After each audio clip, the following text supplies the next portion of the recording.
Hello everyone, good morning. I welcome all of you from my bottom heart in Learn and Grow classes. Friend हम solve कर रहे हैं examination related प्रश्न पत्र को, जिसमें हमने 2004 से शुरू किया है और 2012 तक के प्रश्न पत्र को हमने एक एक करके सॉल्व किया है, समझा है, पढ़ा है।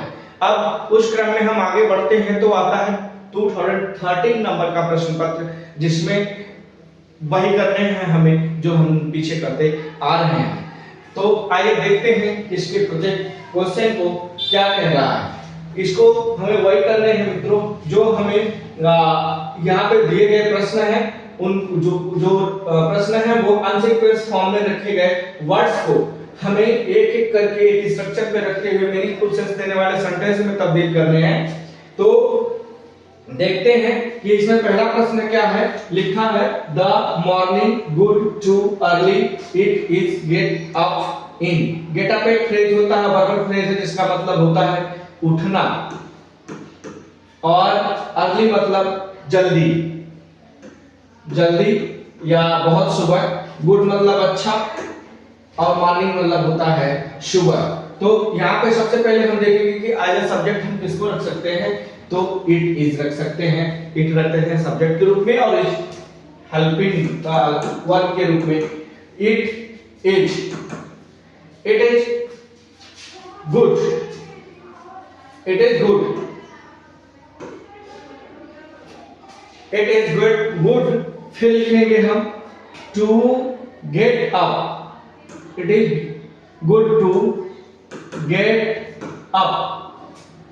ये अच्छा होता है, यह अच्छा होता है। टू गेट अप उठ जाना, उठ जाना। अर्ली या early in the morning. It is good to get up early in the morning. सुबह में जल्दी उठ जाना अच्छा होता है। तो ये रहा पहला क्वेश्चन जिसको हमने सॉल्व किया। अब नेक्स्ट नंबर का है वो सेकंड नंबर का क्वेश्चन है, और लिखा हुआ है me give it to something please. अभी जस्ट इसके पहले वाले 2012 वाले प्रश्न पत्र में एक क्वेश्चन पूछा गया था, रिपीट हुआ है। जो क्वेश्चन रिपीट हो रहा है मित्रों, उसे जरूर से ध्यान से देखिएगा, क्योंकि उसके आने की पॉसिबिलिटी ज्यादा होती है एग्जाम में। और ये प्रश्न पत्र तो जितने भी हमने सॉल्व किए वो महत्वपूर्ण अपने आप में है ही। अगर इनको पूरे प्रश्न पत्र जितने हैं 2004 से लेकर के जो हम 2023 तक सॉल्व करेंगे, अगर उसे आप देखते रहें तो 100% इसमें से आपको क्वेश्चन एग्जाम में मिलना तय है। इसलिए इसे बहुत ध्यान से, बहुत इत्मीनान से और मेहनत से इसे देखिए, सॉल्व करिए। देखिए प्रश्न, इसको वीडियो देखिए, और नहीं तो मेरा अपना जो मत है उसके अनुसार मित्रों देखेंगे। तो सबसे पहले आप बुक पढ़िए, बुक में जो नियम दिए गए हैं उसे पढ़िए। फिर आपको जो समझ में आते हैं वो भी ठीक, जो नहीं समझ में आते वो भी ठीक, तब आप वीडियो देखिए, तब आपको बेहतर समझ में आएंगे। तो आइए देखते हैं। यहाँ पे है अभी प्लीज जो है ये शो करता है कि ये इम्परेटिव सेंटेंस है। सबसे पहले हम इसी को लिखेंगे प्लीज, कामा लगाएंगे, और इसके बाद हम जानते हैं इम्परेटिव सेंटेंस वर्ब की फर्स्ट फॉर्म से शुरू होता है, फिर उसके बाद ऑब्जेक्ट आता है। तो हम लिखेंगे गिव, प्लीज गिव और me as a object. Please give me something, कृपया मुझे दीजिए कुछ। समथिंग मतलब होता है कुछ, गिव मतलब होता है देना, ईट मतलब होता है खाना, और प्लीज मतलब होता है कृपया, और मी मतलब होता है मुझे। तो please give me something to eat, please give me something to eat, कृपया मुझे खाने के लिए कुछ दीजिए। इस तरह से हमने जो सेकंड नंबर का क्वेश्चन था जो ऑलरेडी 2011 में पूछा गया और रिपीट भी हुआ, उसे सॉल्व किया। अब अगला प्रश्न है, और प्रश्न नंबर है थर्ड लिखा है success should hard work for we. तो वी मतलब होता है हम लोगों को होता है या हमें होता है, वर्क मतलब होता है कार्य, वर्क का मतलब होता है कार्य, हार्ड का मतलब होता है कठिन, और सक्सेस मतलब होती है सफलता। तो सबसे पहले हम यहाँ सब्जेक्ट के रूप में रखेंगे, लिखा हुआ है वी, और हम लिखेंगे सब्जेक्ट के रूप में वी। तो वी शुड, यहाँ पे इसके बाद वी के बाद should, modal auxiliary verb, we should work hard. ये भी क्वेश्चन रिपीट हुआ है मित्रों, मुझे लगता है कि ये 2010 में आया था या फिर किसी प्रश्न पत्र में आया, तो जरूर है ये रिपीट हुआ। We should work hard, we should work hard for success, सफल होने के लिए। फॉर मतलब होता है के लिए, for success. We should work hard, हमें कठिन परिश्रम करना चाहिए, फॉर सक्सेस, सफलता पाने के लिए, सफल होने के लिए हमें कठिन परिश्रम करना चाहिए। तो बिल्कुल आप यहाँ पे एक संकल्प लीजिए कि हम इस हर प्रश्न पत्र को ढंग से पढ़ेंगे, चाहे जो भी सब्जेक्ट हो उसे मेहनत से पढ़िए, और आप ये अपने आप में एक संकल्प लीजिए कि हमें कठिन परिश्रम करने हैं, वर्क हार्ड करने हैं, किसके लिए? सक्सेस होने के लिए। अब अगला प्रश्न है, प्रश्न number 4, to impossible life live without water it. तो इम्पॉसिबल मतलब होता असंभव, असंभव, लिव मतलब रहना, विदाउट मतलब के बिना, के बिना, और वाटर मतलब पानी, इट मतलब यह, और टू अपनी पोजीशन मतलब होता है के लिए। तो यहाँ पे सबसे पहले हम सब्जेक्ट के रूप में रखेंगे मित्रों, यहाँ पे लिखेंगे इट, और फिर is, it is impossible, it is impossible, it is impossible, यह असंभव है। क्या असंभव है? टू लीव, टू लीव, रहना, it is impossible to live, रहना असंभव है, विदाउट वाटर, विदाउट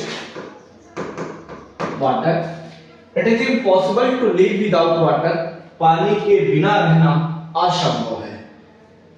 स्वाभाविक है, बिना पानी के कोई व्यक्ति या कोई भी जीव जंतु जीवित नहीं रह सकता, यह बिल्कुल इम्पॉसिबल है।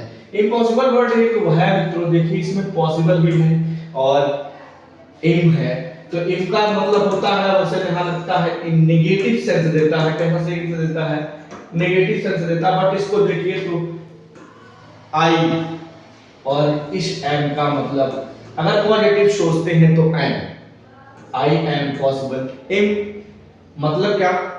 Impossible itself say that I am possible. Impossible word अपने आप में कहता है कि मैं संभव हूं, इसमें से सिर्फ हमें क्या हटाने हैं? आ हटा देने हैं और सफलता मिल जानी है। अर्थात हमें जो हम काम चोरी करते हैं, पढ़ते नहीं हैं, मेहनत नहीं करते हैं और चाहते हैं कि अच्छा नंबर आ जाए, हमारी नौकरी लग जाए, हम सफल हो जाए, तो ये संभव नहीं है बिना परिश्रम के। अगला क्वेश्चन नंबर है नेक्स्ट, और वो है 5th नंबर का, stand by the on of Taj Mahal the Agra in Yamuna. Yamuna नदी का नाम है आगरा, एक जिले का नाम है, ताजमहल एक सुंदर सा महल है। बैक मतलब होता है किनारा या किनारे, स्टैंड मतलब खड़ा, और ऑन मतलब पर, तो यहाँ पे सबसे पहले हम देखेंगे मित्रों कि कौन सा वर्ड है जिसको हम सब्जेक्ट के रूप में रख सकते हैं। तो वो वर्ड है द ताजमहल। सबसे पहले हम लिखेंगे द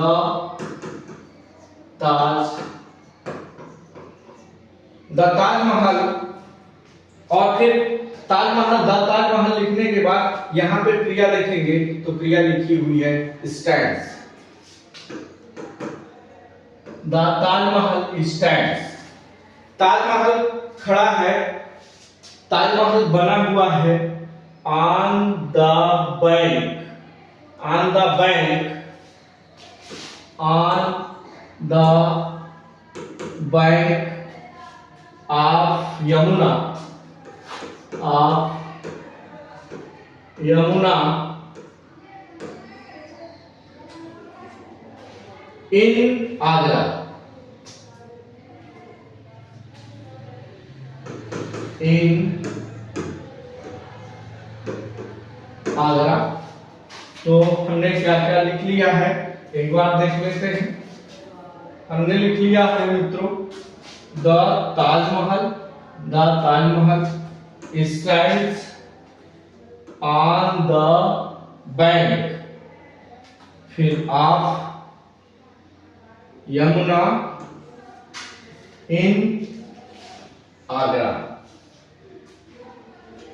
तो इस तरह से हमने जो 5th नंबर का क्वेश्चन था मित्रों, इसको हमने एक एक वर्ड्स को उठा करके एक स्ट्रक्चर पे रखा, तो जो सेंटेंस बना the Taj Mahal stands on the bank of Yamuna in Agra. Taj Mahal जो है वो खड़ा है या स्थित है ऑन द बैंक के किनारे, किसके किनारे, of Yamuna in the Agra, Agra में यमुना नदी के किनारे पर स्थित है या खड़ा है या बना हुआ है। तो इस तरह से हमने जो क्वेश्चन नंबर 5 था उसको भी हमने सॉल्व किया। अब अगला प्रश्न है, और वो प्रश्न है 6 नंबर का, लिखा हुआ है on Sunday every play football we. तो फुटबॉल मतलब फुटबॉल, और प्ले मतलब होता है खेलना, एवरी मतलब प्रत्येक, और संडे मतलब रविवार, बी मतलब हम लोग तो सबसे पहले हम सब्जेक्ट के रूप में बी ही लिखेंगे, और लिखेंगे बी प्ले, क्योंकि बी जो है प्लूरल वर्ड है, प्लूरल करता है तो प्लूरल क्रिया भी लगेगी, बी प्ले। हम खेलते हैं, क्या खेलते हैं, football, we play football, football on every Sunday, on every Sunday, we play football on every Sunday. हम प्रत्येक संडे को फुटबॉल खेलते हैं। तो इस तरह से जो अनसीक्वेंस फॉर्म में दिए गए वर्ड्स क्वेश्चन नंबर 6 के थे, उसको हम एक सीक्वेंस में एक स्ट्रक्चर पे रखे, तो हमें जो सेंटेंस मिला वो मिला we play football on Sunday, on every Sunday. हम प्रत्येक संडे को फुटबॉल खेलते हैं। अब अगला और लास्ट क्वेश्चन है 2013 का, His son made noise meeting at the, noise मतलब होता है शोर, मीटिंग मतलब होता है मीटिंग, और मेड मतलब बनाना, मेक का सेकेंड फॉर्म है,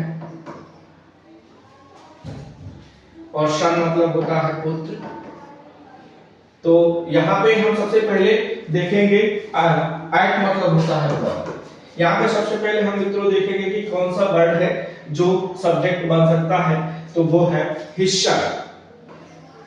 हिस्सा लिखा हुआ, सबसे पहले हम लिखेंगे हिज शर्ट, हिज शर्ट। एक ये जो है मेक अ नॉइज, ये फ्रेज है मित्रों, एक मेक अ नॉइज, शोर मचाना मतलब होता है।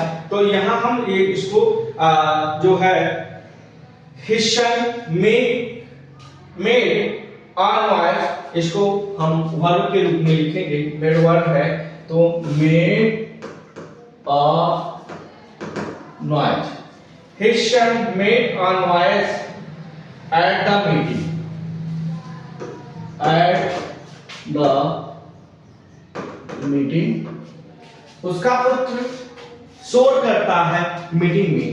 मीटिंग पर जो मीटिंग हो रही है उसमें क्या कर रहा है, शोर मचा रहा है, शोर मचा रहा है। इस तरह से हम जो क्वेश्चन 2013 के लास्ट क्वेश्चन 7 नंबर का था उसको स्ट्रक्चर पे रखा, तो हमें जो सेंटेंस मिला वो मिला his son made a noise at the meeting. तो मित्रों हमने देखा कि जो 2013 में पूछे गए 1 से लेकर के 7 तक के क्वेश्चन थे, उसमें जो उस क्वेश्चन में जो अनसीक्वेंस फॉर्म में दिए गए वर्ड्स थे उसको एक एक करके हमने एक पैटर्न पे रखा है, स्ट्रक्चर पे रखा। तो स्ट्रक्चर पे रखने के बाद हमें एक मीनिंगफुल सेंस देने वाला सेंटेंस मिला और वो सेंटेंस बना his son made a noise at the meeting. तो आई होप आपको जो ये क्वेश्चन है, जो इसमें दिए गए वर्ड्स थे, इसमें जो क्वेश्चन है वो आपको समझ में आए होंगे। सो इस तरह से हमने जो 2013 के प्रश्न पत्र थे उसके प्रत्येक क्वेश्चन को हमने सॉल्व, इस तरह से हमने 1 से लेकर के 7 नंबर तक के 2013 के जो प्रश्न पूछे गए थे उनमें जो उस प्रश्न में जो अनसीक्वेंस फॉर्म में दिए गए वर्ड्स थे उसको एक स्ट्रक्चर पे रखते हुए मीनिंगफुल सेंस देने वाले सेंटेंस में तब्दील करते हुए प्रत्येक क्वेश्चन को हल किया। तो आई होप आपको ये क्वेश्चन समझ में आए होंगे, आपको ये वीडियो पसंद आई होगी। अगर आपको ये क्वेश्चन समझ में आए हैं तो प्लीज इसे लाइक शेयर एंड सब्सक्राइब करें। अगर नहीं समझ में आए हैं तो कमेंट बॉक्स में जाएं और वहां पे जो क्वेश्चन नहीं समझ में आए हैं उस कमेंट बॉक्स में उसे टाइप करें, आपको समझाने का भरपूर प्रयास किया जाएगा। अब अगली वीडियो में मिलते हैं, वो है अगला प्रश्न पत्र 2014 का, जिसको हम अगली वीडियो में अगले दिन की क्लास में मिलेंगे। तब तक के लिए goodbye and thanks for watching video. Have